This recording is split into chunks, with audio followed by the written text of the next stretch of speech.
नमस्कार दोस्तों, स्वागत है आप सभी का कॉली क्लासेज में। तो आज हम लोग देखेंगे इतिहास का सेकेंड क्लास। इसमें हम लोग देखेंगे आज का जो टॉपिक रहेगा मध्य पाषाण काल। हम लोग ने स्टार्ट किया था इतिहास पढ़ना, जिसमें इतिहास को हम लोग तीन भागों में डिवाइड कर दिए थे: प्रागैतिहासिक काल, अधैतिहासिक काल और ऐतिहासिक काल। तो चलिए एक बार रिकॉल कर लेते हैं पिछले क्लास का फटाफट 2-3 मिनट में, फिर हम लोग आगे बढ़ेंगे।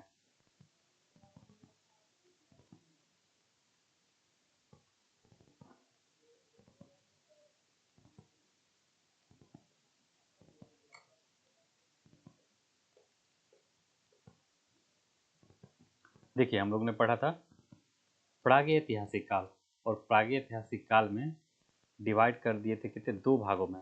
प्रागैतिहासिक काल को हम लोग दो भागों में डिवाइड करके पढ़ते हैं। एक तो आपका हो जाता है पाषाण काल, और दूसरा हो जाता है ताम्र पाषाण काल। ये दोनों प्रागैतिहासिक काल में ही आता है। और पाषाण काल को फिर हम लोग तीन भागों में डिवाइड करके पढ़ते हैं: पूरा पाषाण काल, मध्य पाषाण काल और नवपाषाण काल। और पूरा पाषाण काल को भी हम लोग तीन भागों में डिवाइड करके पढ़े थे पिछले क्लास में। वो कौन कौन था?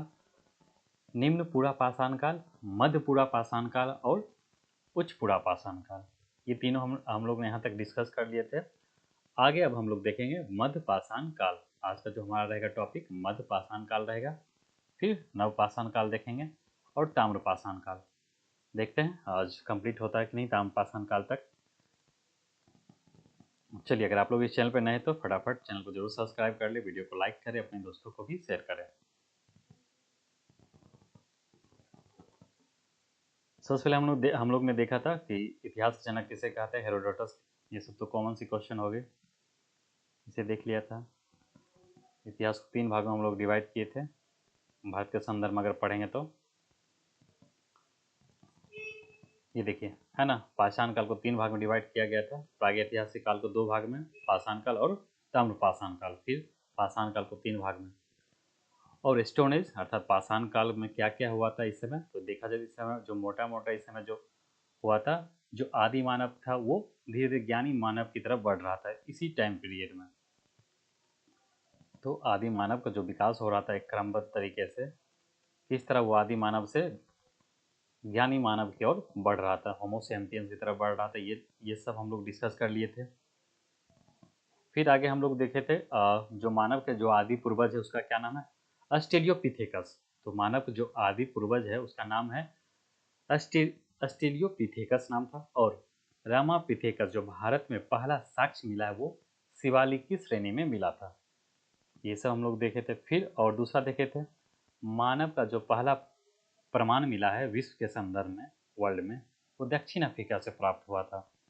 और जिसका कार्बन डेटिंग, जो कार्बन डेटिंग है उससे पता किया गया था उसका टाइम पीरियड कितना साल वो पुराना था। तो हमें पता चला ये 26 लाख ईसा पूर्व अर्थात बीसी ओल्ड था। जबकि भारत में जो मिला था महाराष्ट्र बोडी नामक स्थान से, उसका कार्बन डेटिंग से पता चला कि वो 14 लाख ईसा पूर्व का वो जो भी मिला था एविडेंसेज, ये देखे थे। फिर आगे हम लोग बढ़े थे।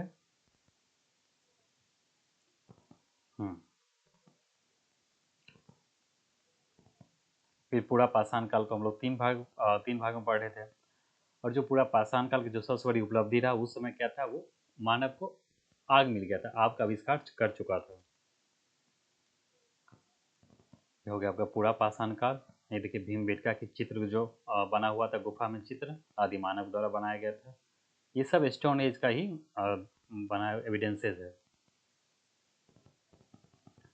फिर देखिए निम्न पूरा पाषाण काल में हम लोग ने देखा था दो टाइप की संस्कृति था। एक था चॉपर चॉपिंग जिसको फेबुल संस्कृति कहते हैं, दूसरा था हैंड एक्स संस्कृति, जो हमें कहाँ से प्राप्त हुआ था, मिला था वहाँ उसका एविडेंसेस हैंड एक्स संस्कृति का, तो हमें मद्रास के समीप मिला था, अतिरम पंकम से प्राप्त किया गया था।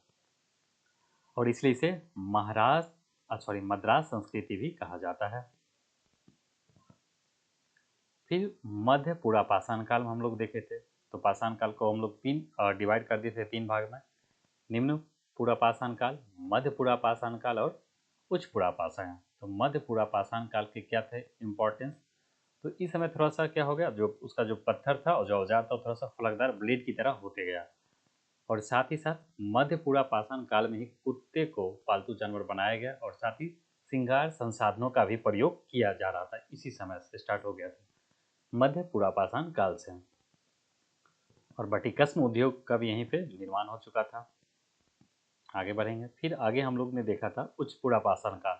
इस समय जो था उच्चपुरा पाषाण काल, इस समय तक आते आते ज्ञानी मानव का उदय हो चुका था।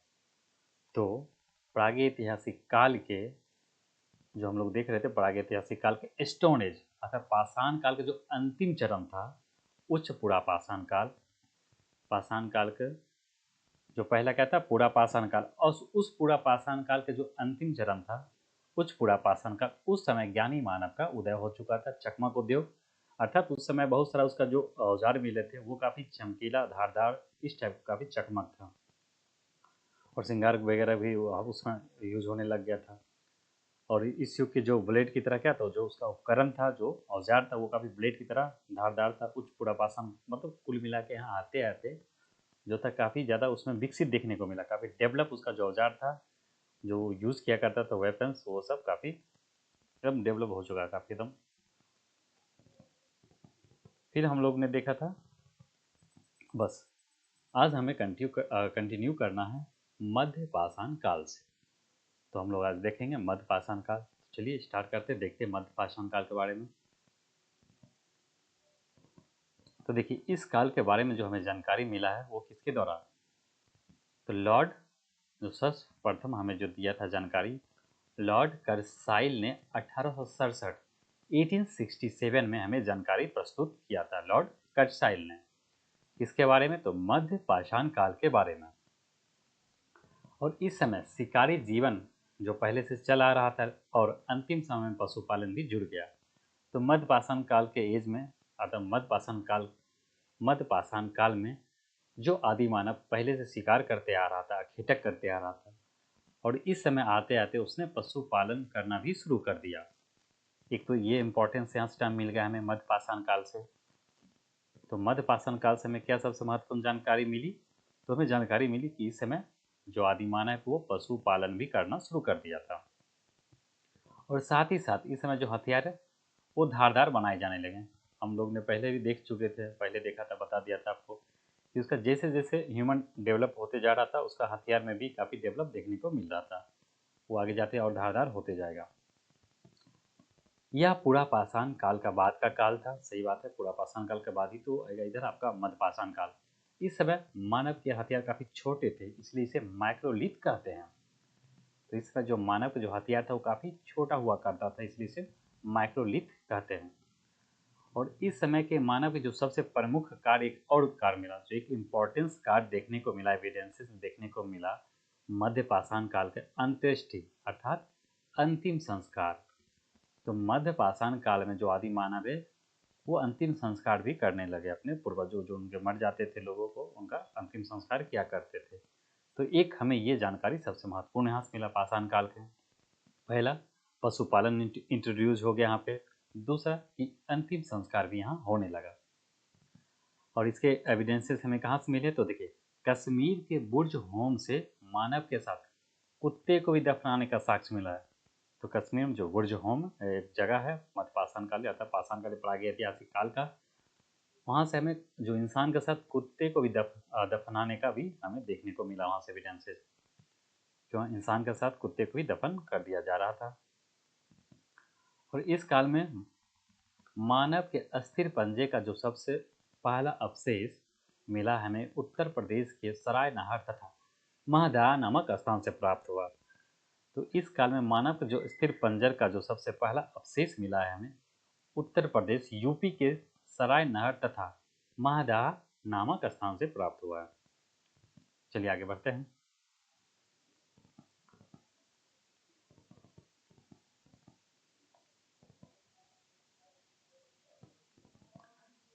और साथ ही साथ पशुपालन का भी साक्ष्य हमें यहाँ देखने को मिल गया।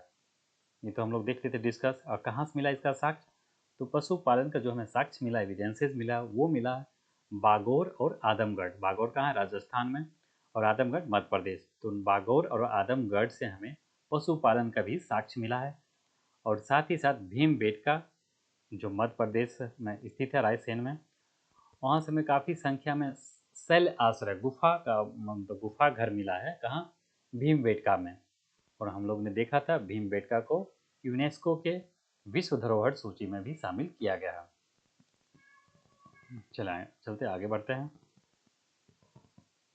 ये देखिए मध्य जो पाषाण युग के स्थल है, थोड़ा इसे देख लेते हैं। तो देखिए मध्य पाषाण के स्थल है ये मध्य प्रदेश के आजमगढ़, भीमबेटका और बोधोड़ में, और राजस्थान के बागौर में मिला है। उत्तर प्रदेश का माहदाह या महदाह और सराय नाहर राय ये प्रतापगढ़ के समीप का क्षेत्र है।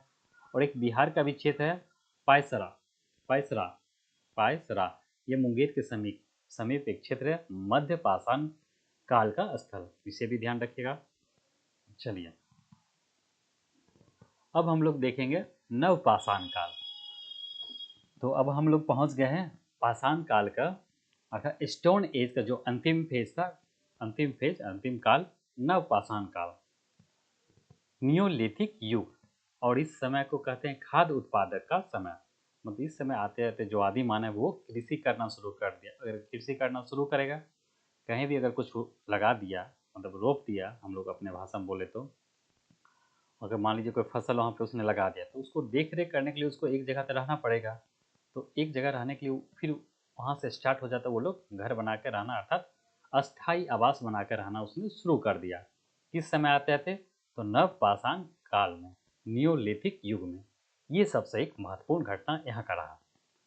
तो सबसे उससे पहले तो शिकारी की तरह शिकार करता था, मतलब घूमते रहा करता शिकारी की तरह, कभी घूम के यहाँ जाता था, कभी वहाँ जाता था, इस तरह करके वो शिकार करता, अपना पेट पालन करता। फिर धीरे धीरे उसने पशु पालना शुरू किया, पशु को भी यहाँ से ले आगे बढ़ते गया, फिर वहाँ गया। इसी तरह करते करते वो लोग घूम ही रहा था। लेकिन जैसे नवपाषाण काल आया, नियोलिथिक एज आया, इस समय इसने कृषि उत्पादन करना प्रारंभ कर दिया।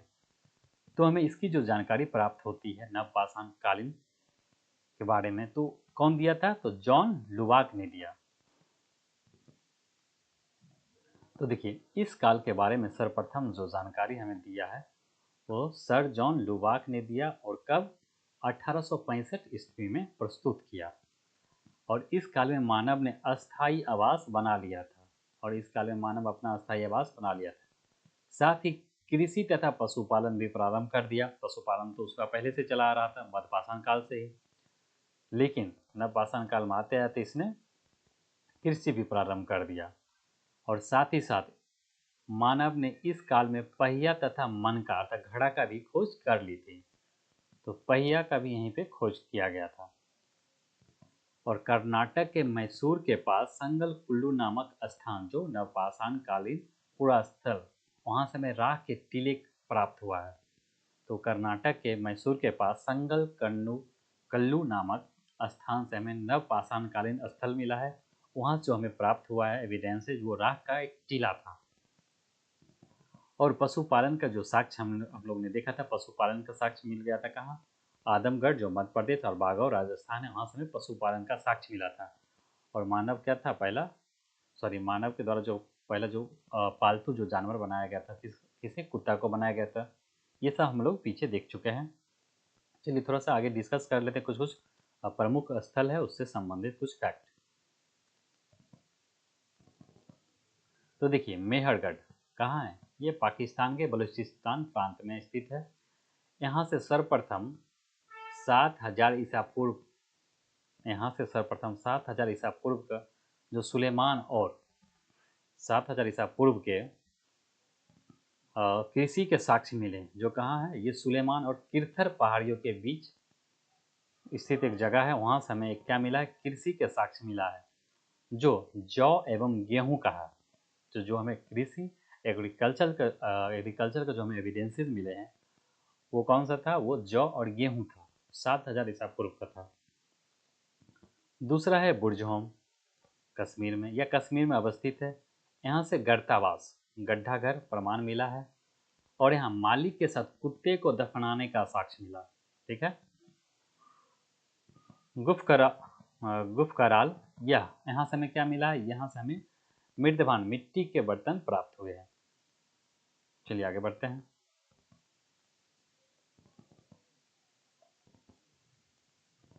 कोल्डिवा, ये कहाँ? कोल्डिवा उत्तर प्रदेश का ये जगह है। कोल्डिवा, एक मिनट।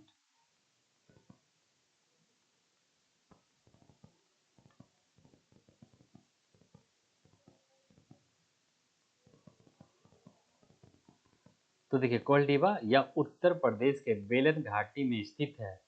यहाँ से हमें चावल का प्राचीनतम साक्ष्य प्राप्त हुआ है। तो देखिए कोल्डिवा जब तक लोहड़ा देव स्थान है जो उत्तर प्रदेश का, जब तक हमें इसके बारे में जानकारी नहीं था, तब तक जो कोल्डिवा था वो जो सबसे प्राचीनतम साक्ष्य मिला था चावल का, कहाँ से? हमें कोल्डिवा से। लेकिन जो लुहारा देव है ये उससे भी ओल्ड है। यहाँ से मतलब यहाँ जो हमें मिला है, यहाँ से जो सबसे नवनीतम प्राचीन चावल का साक्ष्य मिला जो 9000 ईसा पूर्व से 7000 ईसा पूर्व के बीच बताया जा रहा है। तो जो लहुड़ा देव है वहाँ से हमें सबसे पुराना प्राचीनतम अर्थात चावल का साक्ष्य मिला जो 9000 ईसा पूर्व से 7000 ईसा पूर्व के बीच के समय बताया जा रहा है। इससे पहले कोल्डिवा था जहाँ से हमें जो चावल का साक्ष्य प्राचीनतम साक्ष्य मिला था वो 6000 के करीब का माना जाता है। चिरांद बिहार का ये जगह है। चिरांद प्रागैतिहासिक काल का स्थल है ये। देखिए बिहार के सारण जिला में स्थित जो चिरांद है, बिहार के सारण जिला में स्थित है। यहाँ से हमें प्रचुर मात्रा में हड्डी के उपकरण प्राप्त हुए हैं, याद रखिएगा। तो हमें जो हड्डी के बना हुआ जो उपकरण मिला है वो बिहार के चिरांद में मिला है, और चिरांद कहाँ? बिहार के सारण जिला में स्थित है। दमदमा, यहाँ से एक ही कब्र में 3 मानव कंकाल मिले। तो दमदमा है, यहाँ से हमें एक ही कब्र में 3 मानव कंकाल मिले हैं।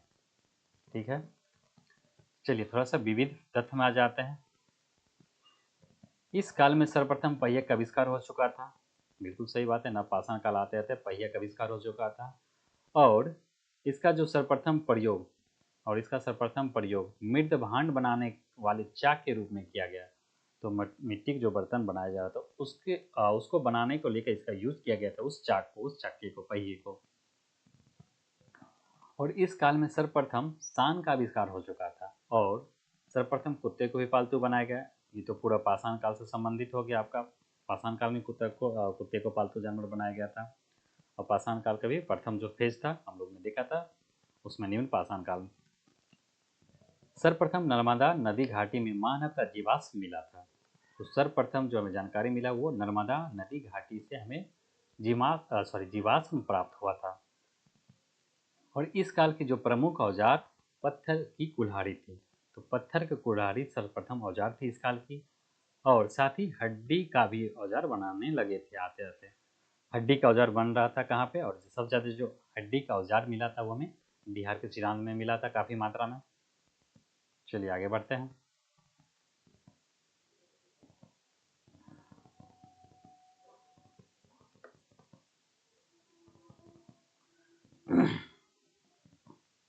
ये देखिए नवपाषाण युग के स्थल, इसे एक बार देख लीजिए, रिकॉल कर लीजिए, याद रहेगा।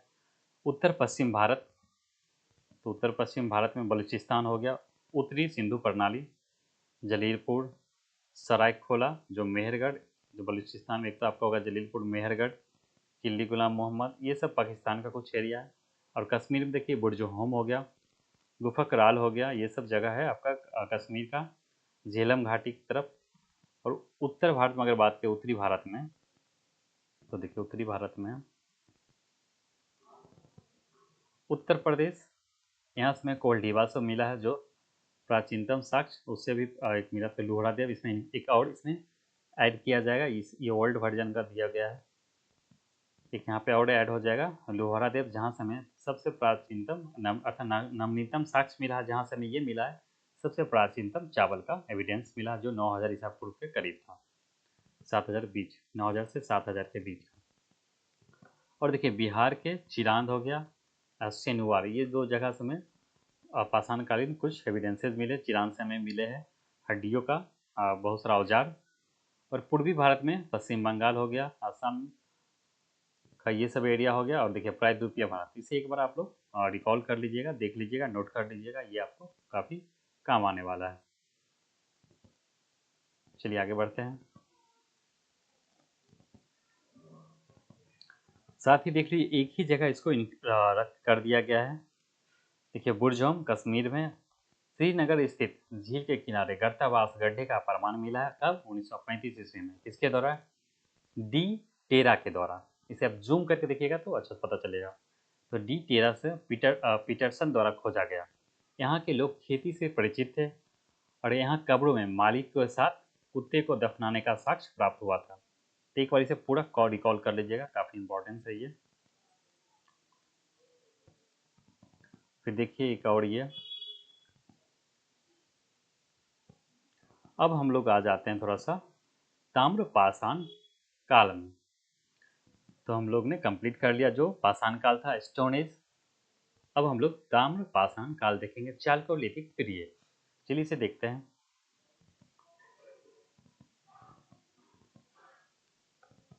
यह पाषाण काल का अंतिम समय था और इस समय तांबे की खोज हुई थी।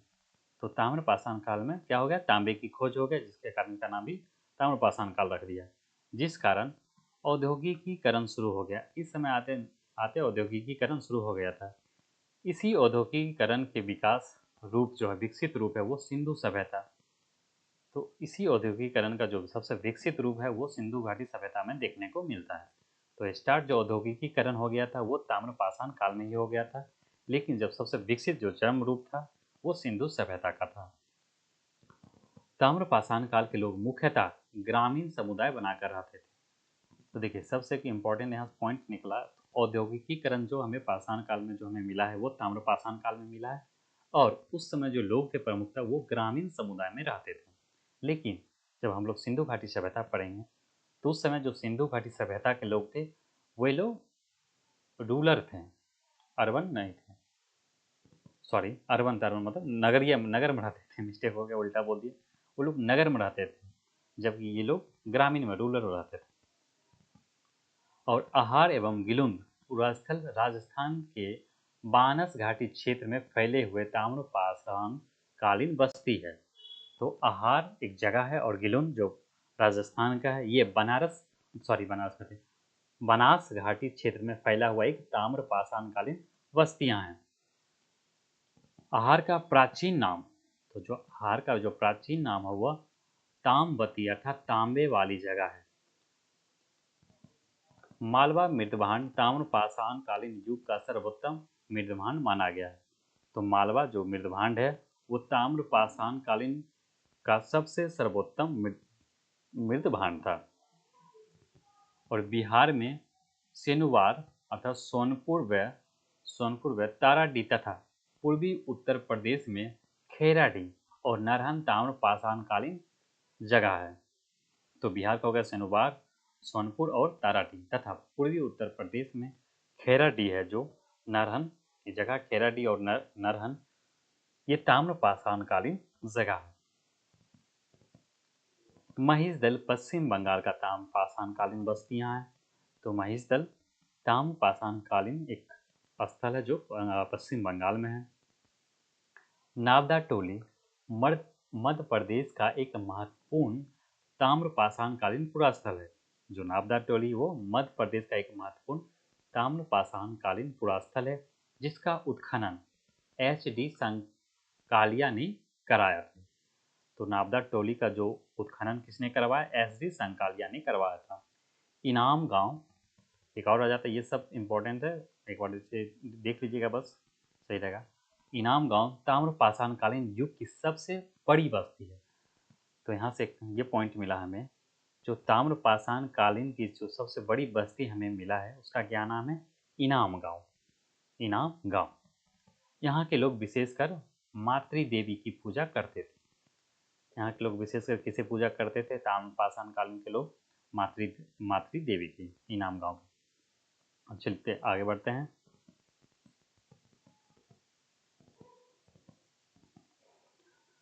मानव द्वारा जो खोजी गई पहली धातु है, तो मानव द्वारा जो पहली खोजी गई जो धातु है वो है तांबा।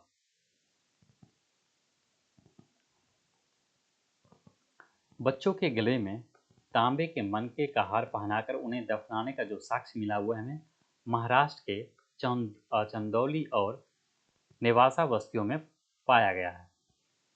तो बच्चे को गला में क्या करता था, तांबे का मनका पहनाकर उसको दफनाया जाता था। इसका जो हमें साक्ष्य मिला है वो कहाँ से मिला है, महाराष्ट्र के चंदौली और नवेसा बस्तिया में मिला है। एस्टेटाइट और कॉर्नेलियन ताम्रपाषाण कालीन जो है काफी कीमती पत्थर है। तो एस्टेटाइट और कार्नेलियन ताम्रपाषाण काल की सबसे बेशकीमती पत्थर हुआ करता था, और यह वस्तु जिसके पास होता था वे लोग धनी कहलाते थे। तो इस काफी इंपॉर्टेंस एक तरह समझिए कि ये उस समय के अनुसार सोना और चांदी हो गया। एस्टेटाइट और कार्नेलियन ये ताम्रपाषाण कालीन एक कीमती पत्थर हुआ था। चित्रित मृदभांड का सबसे पहले जो हमें इस्तेमाल किया गया है वो ताम्रपाषाण काल में हुआ। जो चित्र बनाया हुआ जो मृदभांड है, मिट्टी के बर्तन वगैरह, वो हमें सबसे पहले जो मिला है अर्थात जो इस्तेमाल किया करते थे वो ताम्रपाषाण काल के ही लोग क्या करता था। सर्वप्रथम ताम्रपाषाण कालीन लोग ने ही प्रायद्वीपीय भारत में बड़े बड़े गांव बसाए थे। तो जो बड़ा बड़ा जो गांव बसाया था प्रायद्वीपीय भारत में वो ताम्रपाषाण कालीन लोगों ने ही बसाया था। ठीक है। ताम्रपाषाण काल के जो लोग हैं लिखने की कला नहीं जानते थे, वो लोग लिखना नहीं जानते थे, ना ही वे नगरों में रहते थे। जबकि कांस्य युग के लोग नगरवासी थे। कांस्य युग हम लोग जब आ जाएगा सिंधु घाटी सभ्यता में तब वो लोग नगरवासी हो जाते हैं। सबसे बड़ी ताम्र उपकरण मध्य प्रदेश के गुंगेरिया से प्राप्त हुआ। तो सबसे बड़ी जो ताम्र उपकरण मिला है हमें वो मध्य प्रदेश के गुंगेरिया से प्राप्त हुआ है। ठीक है, चलिए आगे बढ़ते हैं। काफ़ी इसको फैक्ट वाइज करके इसको बनाया गया है कंटेंट को।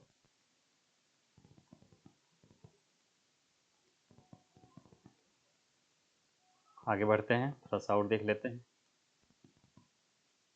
तो देखिए धातु में सर्वप्रथम तांबे का प्रयोग हुआ। पत्थर और तांबे के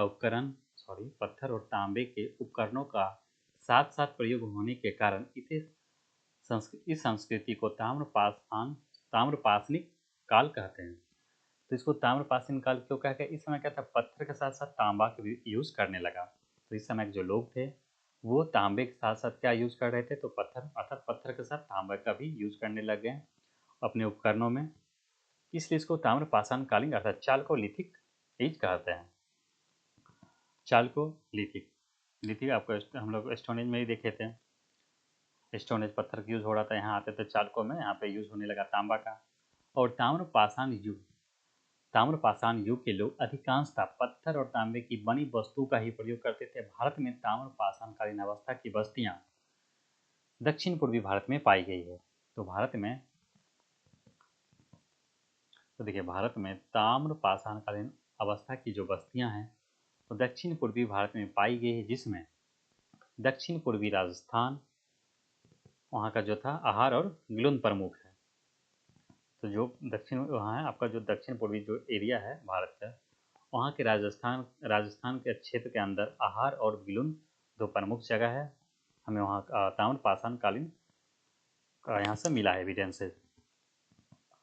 और पश्चिम मध्य प्रदेश में मालवा, कायथा और एरन की खुदाई देखिए पश्चिम मध्य प्रदेश में मालवा, कायथा, तो ये मालवा, कायथा और जो एरन, ये तीनों जो जगह है वो मध्य प्रदेश में, ये सब ताम्रपाषाण कालीन स्थल हो गया।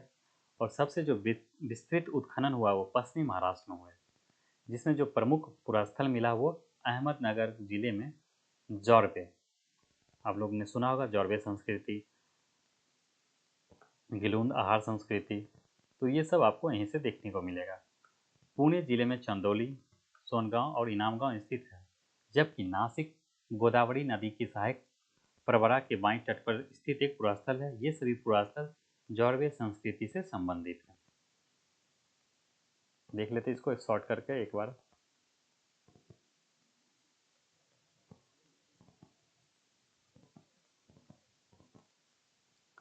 तो देखिए ताम्रपाषाण कालीन स्थल हो गया आपका इनाम गांव, दायमाबाद, नाबदा टोली, नवेसा और ताम्रवती जो राजस्थान में, ताम्रवती यहाँ से प्राप्त हमें क्या मिला, मृदभांड, काले मृदभांड बने जिसमें सफेद रेखिक चित्र थे। और इनाम गांव जो महाराष्ट्र में है, जहाँ से कच्ची मिट्टी के मकान व गोलाकार गड्ढे वाले मकान के साक्ष्य मिले हैं। दायमाबाद जो महाराष्ट्र में स्थित है, गोदावरी नदी के तट स्थित है। यहाँ से तांबे की 4 प्रमुख वस्तुएं मिली है: रथ चलाते हुए मनुष्य, हाथी, सांड और गेंडा। और कलश सावधान के प्रमाण भी मिले हैं। कलश घरों के फर्श के नीचे रखने का प्रमाण मिला है। कहाँ से? दामाबाद, दैमाबाद, महाराष्ट्र से। यह सबसे बड़ा ताम्र पाषाणकालीन स्थल भी है। कहाँ का? महाराष्ट्र का दैमाबाद। और नाबदा टोली, ये भी महाराष्ट्र में। इस स्थल का उत्खनन एस डी संकालिया ने कराया था। यह महाराष्ट्र में नर्मदा नदी के दक्षिण तट पर स्थित है। आप लोग इसे एक बार रीड कर लीजिएगा, आपको आइडिया लग जाएगा। एक जगह आप लोग खुद का शॉर्ट नोट बनाइए हर एक सब्जेक्ट का, उससे चीज़ थोड़ा आसान हो जाता है याद करने में। ये देखिए, ताम्रपाषाण युग के स्थल हो गया बलूचिस्तान, सिंधु, राजस्थान, पश्चिम महाराष्ट्र, पश्चिमी मध्य प्रदेश, उत्तर प्रदेश, ये सब जगह हो गया आपका। प्रमुख ताम्रपाषाण, जो ताम्रपाषाण काल की जो संस्कृतियां हैं, तो आहार संस्कृति जिसका अवधि बताया जा रहा है 2100 से लेके 1500 ईसा पूर्व। जो राजस्थान का उदयपुर के क्षेत्र का जो आहार संस्कृति है वो कहाँ है? जो उदयपुर का क्षेत्र है प्रेजेंट, वहाँ पे आहार संस्कृति था। और कायथा संस्कृति ये चंबल नदी का क्षेत्र का है। और सालवादा संस्कृति, देखिए सबका टाइम पीरियड दे दिया गया। मालवा संस्कृति नर्मदा नदी तट के किनारे। रंगपुर संस्कृति गुजरात का तटीय क्षेत्र। जॉर्वे संस्कृति महाराष्ट्र का दायमाबाद व इनाम गाँव। तो जॉर्वे संस्कृति के अंदर आ गया दायमाबाद और इनाम गाँव। जॉर्वे संस्कृति तो यह महाराष्ट्र में प्रचलित था। यह एक ग्रामीण संस्कृति थी। तो जो ताम्रपाषाण कालीन जो संस्कृति थी वो कैसा था? वो ग्रामीण संस्कृति थी। जबकि हम लोग जब अब आगे जो पढ़ेंगे, जो हमारा जो अगला जो चैप्टर होगा वो होगा हड़प्पा सभ्यता, सिंधु घाटी की सभ्यता। वो होगा क्या होगा? वो नगरीय सभ्यता, नगरीय संस्कृति होगी। वो काफ़ी डेवलप हो जाता है। यहाँ पे ये लोग गांव रह रहे थे, औद्योगिकीकरण यहाँ पे शुरू हो जाता था ताम्रपाषाण काल में।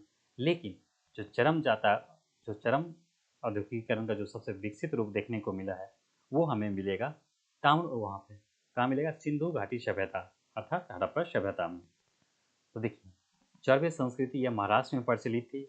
यह एक ग्रामीण संस्कृति थी और इस संस्कृति के अंतर्गत निम्नलिखित पुरास्थल आते हैं: इनाम गांव, नासिक, नवेसा और दैमाबाद, ये सब आते हैं। ठीक है, तो आज हम लोग यहीं तक रखते हैं। मिलते हैं हम लोग अगले वीडियो में। तब तक लिए धन्यवाद। आप लोग वीडियो को लाइक करें, शेयर कीजिए और कमेंट भी करें। कुछ आपका सुझाव हो तो ज़रूर।